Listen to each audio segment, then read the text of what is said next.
Prends une minute, questionne-toi. Souhaites-tu élever la prochaine génération de leaders ou de dictateurs ?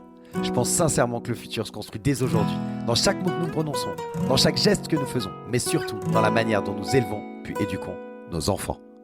Salut à toi, bienvenue dans la saison 2 d'Ensemble Impactons Demain, renommée pour l'occasion Ensemble Impactons Demain Éducation, le podcast dédié à l'éducation positive. Chaque semaine, j'explore avec toi les facettes d'une parentalité saine, des façons innovantes d'accompagner nos enfants, afin que nous, parents, professionnels, société, nous impactions positivement l'avenir. Alors je suis Vincent Lopez, coach professionnel certifié spécialisé en éducation et en parentalité positive. Je suis passionné par l'humain, par l'éducation et l'importance de relations familiales saines et constructives. Au programme, je te propose des conseils pratiques, des recherches éclairantes, tout pour t'accompagner dans cette merveilleuse aventure qu'est l'éducation. Ensemble Impactons Demain Éducation, c'est bien plus qu'un simple podcast. C'est un mouvement vers une parentalité consciente et éclairée. Parce que le futur, il commence avec les leçons qu'on enseigne aujourd'hui. Rejoins-nous dans cette aventure pour ensemble impacter l'avenir par l'éducation. Salut à toutes et à tous, bienvenue dans cet épisode numéro 70 de Ensemble Impactons Demain Éducation. Alors avant de rentrer dans le vif du sujet, une petite mise au point s'impose. Cette semaine, tu devais normalement découvrir Cindy, une maman qui a créé un groupe Facebook de soutien à la parentalité et qui s'est réorientée pour accompagner les familles. C'est ce que je t'avais dit, parce que c'est ce qui était prévu. On a fait l'entretien avec Cindy il y a un petit moment déjà. C'était vraiment un super échange que je voulais te partager. Mais voilà, parfois, il y a des aléas de la vie. En l'occurrence, une tasse de café a rencontré mon ordinateur. Voilà, donc ne jamais boire de café devant son ordinateur. Ça, c'est la première leçon à retenir de cet incident. Bref, toujours est-il, c'est que j'ai perdu tout le travail que je faisais, toutes les deux interviews en l'occurrence que j'avais de préparer, celle de Cindy et puis celle d'une naturopathe. Je suis en train de regarder comment je vais faire pour pouvoir récupérer tout ça. J'ai des techniciens Apple qui sont sur le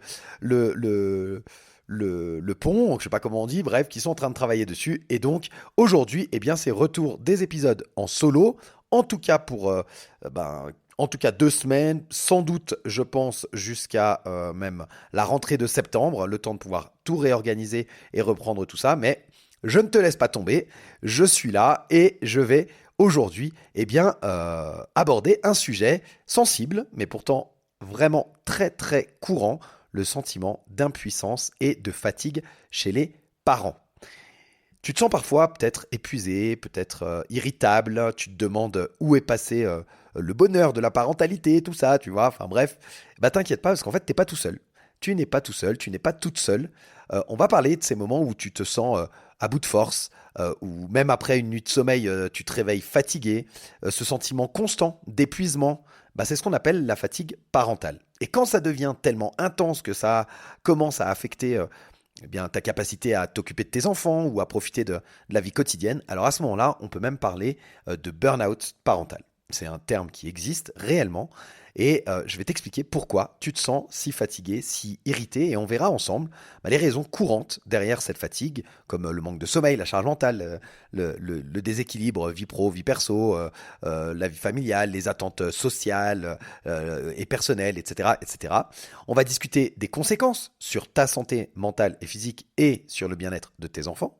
Et puis on va explorer pourquoi c'est peut-être difficile de trouver du bonheur dans la parentalité, notamment à cause des pressions sociales et personnelles ou comment une perte d'identité et de temps pour soi-même, de temps personnel, ça peut jouer un rôle crucial dans ton bien-être. Alors je t'invite à t'installer confortablement, à prendre une grande respiration. Et hop, on y va, on va aller explorer ce sujet super important pour que, je l'espère, tu puisses retrouver un peu de sérénité et de joie dans ta vie de parent. Et avant de rentrer encore plus dans le vif du sujet, cette thématique, je l'aborde cette semaine et je l'aborderai dans un deuxième épisode où là je te parlerai plutôt des techniques, de conseils pratiques, de stratégies à mettre en place, etc. Mais je te raconte tout ça dans la conclusion. Allez, pour commencer, je vais d'abord te parler des termes que tu entends sans doute souvent qui sont la fatigue parentale et le burn-out parental dont je t'ai parlé juste avant. Donc la fatigue parentale, comme je te disais, c'est vraiment un sentiment constant d'épuisement que tu peux ressentir lorsque tu es parent. C'est comme si tu avais jamais assez de repos, jamais assez de sommeil. Même après une bonne nuit de sommeil, tu te réveilles et t'es crevé, quoi. Et puis le burn-out parental, ça c'est un stade qui est beaucoup plus avancé, où la fatigue elle est vraiment hyper présente, très très forte, et elle affecte en fait ton quotidien. Elle affecte ta possibilité de t'occuper de tes enfants, mais aussi de t'occuper de toi-même, de pouvoir faire des choses. Tu es vraiment épuisé, au bout du rouleau, comme on dit souvent, et t'arrives pas du tout à profiter de la vie quotidienne. Bah ça, pour les parents d'enfants âgés, disons, jusqu'à 5, 6 ans, c'est vraiment une période qui est particulièrement intense, et ce sont des symptômes que nous retrouvons très très très souvent. Ton enfant, il est à un âge où il a besoin de beaucoup d'attention, beaucoup de soins, et ça peut vraiment épuiser ton énergie. Mais alors, on va regarder un petit peu pourquoi tu te sens si fatigué et irrité. Alors, les causes, elles peuvent être bien sûr multiples, mais disons que je t'ai rassemblé les 4 grandes catégories qui sont le plus souvent rencontrées. Ok. Donc on y va. La première, c'est le manque de sommeil. Alors ça paraît être le plus évident, d'autant plus si tu as un enfant en bas âge qui ne fait pas encore ses nuits, eh bien tu vas forcément te réveiller plein de fois. Les enfants, jusqu'à même, je sais pas, 7, 8 ans, hein, ça peut arriver, hein, les enfants, ils peuvent avoir des nuits agitées. Ils peuvent se réveiller tôt aussi. Ou ils peuvent faire des cauchemars. Ou s'ils sont vraiment tout petits, ils se réveillent parce qu'ils ont besoin de manger, ils font pas encore leur nuit au complet, etc. Bref. Et donc toi, tu es amené à te réveiller plusieurs fois par nuit. Et c'est normal que tu te sentes épuisé pendant la journée si ta nuit elle a été coupée, quoi. Donc voilà, le manque de sommeil, c'est vraiment la première cause, disons, de cette fatigabilité, pardon, et cette irritabilité. Voilà. La deuxième cause, c'est la charge mentale.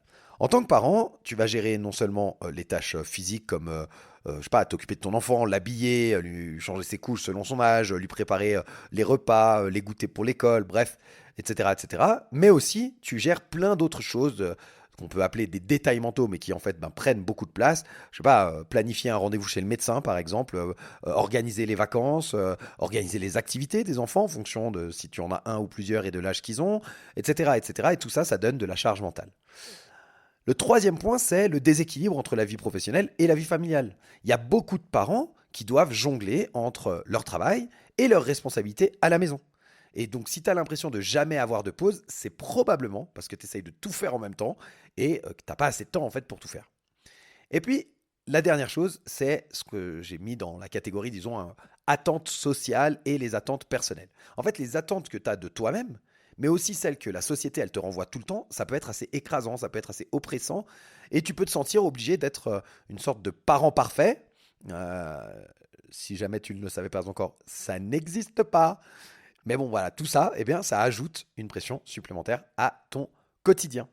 Donc bien sûr, ça a des conséquences sur toi et ça a des conséquences sur tes enfants. Ça a un impact d'abord sur ta santé à toi, ta santé mentale, ta santé physique. Cette fatigue chronique, elle peut mener à des problèmes plus importants de santé mentale comme, alors je ne te parle pas forcément de grosses choses, mais ça peut aller vers du stress, de l'anxiété, de la dépression même. Et physiquement, ça peut aussi avoir un impact. Tu peux commencer à ressentir peut-être des douleurs, des tensions dans le dos, dans les, comment on appelle ça, au niveau des cervicales, au niveau des trapèzes, ou sinon dans le bas du dos. Mais tu peux aussi avoir une baisse de ton système immunitaire et peut-être tomber plus facilement malade parce que tu n'as pas assez de repos. Le sommeil, j'ai fait tout un épisode là-dessus pour les enfants, mais c'est également valable pour les adultes. Le sommeil, c'est le médicament le moins cher au monde. Ton corps, il est hyper bien fait. Et si tu dors suffisamment, tu as déjà énormément de choses qui fonctionnent bien. Mais voilà, quand on n'a pas la possibilité de bien dormir, il peut y avoir ces problématiques sur la santé mentale ou physique avec la baisse, etc., du système immunitaire. Mais il y a aussi des effets sur le comportement et sur le bien-être de ton enfant. Parce que quand tu es épuisé, c'est plus difficile de rester calme, de rester patient, de prendre son temps. Tu vois, il y a une irritabilité comme ça qui va pouvoir affecter en fait ton enfant et les rapports que vous avez. Et ça pourrait devenir plus anxieux. Et enfin, il pourrait devenir plus anxieux ou plus agité aussi. Parce que, tu le sais, les enfants, j'en ai parlé plein de fois, les enfants, ils ressentent et ils réagissent aux émotions de leurs parents et de leur environnement. Et donc, si toi, tu es constamment stressé ou constamment en colère, etc., ça peut bien entendu impacter le comportement de ton enfant. Alors, comme d'habitude, tu retrouveras les sources de tout ce que je viens de te dire en description de l'épisode si tu veux aller creuser un peu plus. Il y a des épisodes dans lesquels aussi j'ai été creusé l'empathie de l'enfant, le fait qu'il ressente les sentiments, le fait que le sommeil c'était important. Voilà, tu peux aller regarder dans ces épisodes-là pour aller creuser un peu plus en profondeur. Mais concernant les sources de cet épisode, eh bien, tu les trouveras dans la description de cet épisode. Je vais répéter l'épisode 5 fois. Cet épisode, cet épisode, cet épisode. Bref. Ok, alors on a vu les raisons pour lesquelles tu peux te sentir fatigué, pour lesquelles tu peux te sentir irritable en tant que parent. Maintenant, on va essayer de parler de certaines difficultés que peuvent ressentir des parents à trouver du bonheur dans la parentalité et les pressions que certains ils peuvent aussi ressentir. Et peut-être que tu en fais partie, donc on va essayer d'aller voir tout ça ensemble. On va commencer par les pressions sociales et personnelles qui peuvent t'empêcher de savourer quelque part ta vie de parent. Déjà, il y a un mythe de la parentalité parfaite. Je te l'ai dit tout à l'heure, ça n'existe pas. Le parent parfait n'existe pas. Mais pourtant, la société dans laquelle on vit aujourd'hui, elle nous véhicule souvent l'image du parent parfait, toujours patient, disponible, joyeux, qui fait plein d'activités avec son enfant, qui va faire des jeux, qui va le comprendre, etc. etc. Et en fait, ces stéréotypes-là, ils sont omniprésents dans les médias, dans les réseaux sociaux, et même avec tes amis, hein, ça peut être au parc, et puis tu vois tel ou tel parent, et tu as l'impression qu'il est complètement parfait, etc. Mais en fait, si tu te compares constamment à cette image-là qui est idéalisée, forcément, tu vas très facilement te sentir inadéquate, frustré et te dire que bah, tu es un mauvais parent, etc., etc. Et cette comparaison, elle va aussi quand tu le fais avec d'autres parents. Et les réseaux sociaux, par exemple, ça a exacerbé ce phénomène. Toi, tu vas voir les photos de famille qui sont apparemment parfaites, c'est que des photos, hein, même si c'est des petites vidéos où les enfants ils sont bien coiffés, où il y a des activités en plein air, il y a des sourires de partout, tout le monde est super heureux, etc. Ça peut te donner l'impression que en fait, les autres parents ils réussissent mieux que toi, alors que la réalité elle est souvent bien différente. Je sais plus hein, les chiffres exacts, là tu vois, ça me vient maintenant pendant que je te parle, mais tu sais, les réseaux sociaux c'est vraiment juste une vitrine. Et même quelqu'un qui posterait, je sais pas moi, on va dire, allez, 1 heure par jour. Voilà, tu vois, et personne poste 1 heure par jour, je crois pas, mais imaginons que quelqu'un poste 1 heure par jour sur sa vie de famille. Tu vois, tous les jours, il te poste des écrits, des petites vidéos, des photos, etc. Et ça représente 1 heure de son temps, de sa journée. Tu vois, ça représente ça. En fait, sur une journée, il y a 24 heures quand même. Donc 1 heure, c'est ridicule. Et comme je te dis, j'ai pris un chiffre vraiment élevé, parce que les gens, en fait, en général, ils vont te mettre un petit post, une photo, une vidéo, et ça représente quelques minutes dans leur journée, tu vois. Et donc, c'est vraiment tout petit et on va pas te faire voir les moments où on se fâche après notre enfant parce qu'on n'en peut plus, les moments où il ne nous écoute pas, les moments où tous ces moments où toi tu pètes un plomb, bah, en fait on va pas te les faire voir sur les réseaux sociaux parce que c'est pas l'image qu'on a envie de donner de la parentalité. Mais c'est la réalité. Il y a beaucoup de parents qui sont fatigués, qui sont irritables et ça tu le vois pas forcément sur les réseaux sociaux. La réalité elle est souvent bien différente de ce que tu peux voir. Voilà, c'était important d'insister là-dessus, même si je suis convaincu que tu le sais déjà. Maintenant, on va essayer d'aller parler d'un autre sujet, mais tout est lié, hein, bien entendu, on reste dans la même thématique, hein, qui est la perte d'identité et de temps personnel, qui sont des éléments en fait cruciaux qui vont contribuer à ton bien-être. Et ce que je veux dire, c'est que c'est super important de maintenir des activités personnelles et sociales pour toi. Parce qu'en tant que parent, c'est facile de se laisser submerger par les responsabilités familiales, au point d'en oublier bah, tes propres besoins à toi. Et pourtant, c'est essentiel que tu puisses te préserver des moments pour toi-même, que ce soit pour pratiquer un sport, une activité que tu aimes bien, enfin bref, peu importe, un hobby quel qu'il soit, pour lire un livre, ou simplement pour te détendre en fait, hein, juste pour te reposer. Ces moments-là, ils vont te permettre de te ressourcer et d'être comme ça ben, beaucoup plus disponible pour ton ou tes enfants. Et puis, tu peux mettre en place aussi des stratégies pour équilibrer les responsabilités, disons, parentales et le temps personnel. Trouver cet équilibre, c'est pas toujours facile. Je le sais, j'ai 2 enfants aussi, enfin, j'ai une vie bien occupée, mais il y a quelques stratégies qui peuvent nous aider. D'abord, la planification et l'organisation, d'essayer de planifier des journées en incluant, tu vois, des moments qui te sont dédiés à toi, mais même 10 minutes, 5 minutes, commence par 5, c'est rien. Lève-toi 5 minutes plus tôt, couche-toi 5 minutes plus tard, prends 5 minutes de moins sur les réseaux sociaux. Je sais pas, même quand tu vas aux toilettes, essaye de prendre 5 minutes pour toi, réellement, juste pour toi, rien d'autre. Que toi et ça eh ben ça peut faire une très grande différence. Tu peux faire tu vas lire 5 minutes, juste ça. C'est pas grand-chose 5 minutes dans une journée, mais le fait de couper comme ça, peut-être des exercices de respiration, de la méditation, bref, il y a plein de choses qui peuvent t'aider à avoir du temps pour toi. Ensuite, déléguer. De pas tout prendre sur tes épaules à toi. Alors, si tu as la possibilité de déléguer à l'autre parent, que ce soit si tu es le papa, de déléguer à la maman, si tu es la maman, de déléguer au papa, si vous êtes deux papas, de déléguer à l'autre papa. Bref, tu m'as compris. De déléguer à ton partenaire de vie, si tu as la chance d'en avoir un. Et puis, malfois, si tu vis seul, que tu es parent isolé, c'est vrai que ça peut être plus compliqué, mais discute avec d'autres parents. Parfois, juste de s'entraider, ça permet de déléguer un petit peu des tâches par moment et de se libérer un petit peu du temps. Maintenant, si tu as un partenaire ou une partenaire, eh bien, de partager les tâches avec cette personne ou avec ta famille ou avec des amis proches, ça te permettra d'avoir un peu de temps et de libérer du temps pour toi. Et enfin, il y a une solution à laquelle on ne pense pas forcément tout le temps, mais qui est très efficace aussi, c'est tout ce qui est réseau de soutien, de t'impliquer dans des groupes de parents ou dans des communautés locales, de prendre un petit peu de temps là-dessus, d'échanger avec d'autres parents, bah, ça peut te donner des idées et surtout, ça te donne du soutien moral. Tu vois, c'est vraiment quelque chose. Et ça peut se faire même quand tu vas au parc avec ton enfant. Avoir un moment durant lequel tu partages des jeux avec lui, des moments de joie, de rire, de jeu, bah c'est cool. Mais tu peux aussi le laisser explorer et jouer avec d'autres enfants dans le parc et toi, pendant ce temps-là, échanger et discuter avec d'autres parents pour avoir du temps pour toi, quoi. Donc voilà un petit peu tout ce que je voulais te partager aujourd'hui, hein. On arrive déjà, j'ai envie de te dire, à la fin de cet épisode, de cette première partie sur cette thématique que je trouvais importante.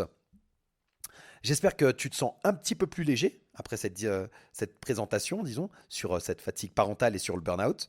Avant de te laisser, je vais te récapituler très rapidement les 5 stratégies que je t'ai proposées pour retrouver de l'énergie et de la sérénité dans ta vie de parent. Essaye de maximiser les périodes de sommeil, de repos, même si c'est que des petites siestes. N'hésite pas à mettre en place une routine de sommeil, que ce soit pour toi et pour tes enfants, de façon à pouvoir avoir un sommeil de meilleure qualité et à cette fin-là, d'être un peu moins fatigué. Ensuite, pour alléger ta charge mentale, eh bien, liste les tâches que tu as à faire, essaye de déléguer tout ce que tu peux, utilise peut-être, je sais pas, des outils comme des applications de gestion des tâches pour t'aider à tout suivre, ou un bloc-notes ou des post-it. Bon bref, chacun sa méthode d'organisation, mais voilà, pour alléger ta charge mentale, peut-être que de savoir ce que tu as à faire et de partager ce que tu as à faire, ça va te permettre d'alléger un peu cette charge mentale. Troisième point, c'est ce déséquilibre dont on a parlé entre la vie pro et la vie perso. Eh bien là, d'essayer de séparer tes temps de travail de tes moments en famille, de planifier des moments de pause, des moments de détente qui sont que pour toi. Vraiment, j'insiste, on ne prend pas assez souvent soin de nous lorsqu'on est parent, on se donne à fond pour les enfants, mais si on n'est pas bien nous, on a du mal à prendre soin de l'autre. Donc voilà, prends du temps pour toi. Et enfin, c'est un peu dans le même genre, hein, mais de maintenir des activités personnelles et sociales, de te réserver du temps pour tes loisirs et tes amis. Ces moments, ils sont vraiment essentiels pour te ressourcer et pour garder un certain équilibre. Alors la semaine prochaine, on va continuer sur ce thème avec des techniques très concrètes pour gérer la fatigue et l'impuissance parentale de manière générale. On va parler de la gestion du stress, on va parler d'organisation, on va parler de soutien social ou professionnel. On abordera aussi des témoignages positifs et surtout, on va aborder des conseils pratico-pratiques pour t'aider à traverser les moments difficiles avec plus de sérénité. Je te remercie d'avoir été là, de m'avoir écouté jusqu'à la fin, de faire partie de cette belle communauté de parents qui cherchent toujours à s'entraider et à se soutenir. N'oublie pas, si tu as des questions, des commentaires ou si tu veux ne serait-ce juste partager ton expérience, bah, tu peux me contacter très facilement sur les différents réseaux sociaux. Donc je te mets les liens dans la description. Moi, je te souhaite une très bonne semaine. Prends soin de toi. Sois indulgent aussi avec toi-même, ça fait partie de ce que j'appelle prendre soin de toi. Et rappelle-toi que, en fait, chaque jour, c'est une nouvelle opportunité pour mieux faire. On se retrouve très vite pour le prochain épisode de Ensemble, Impactons Demain, Éducation. À la semaine prochaine, bye bye.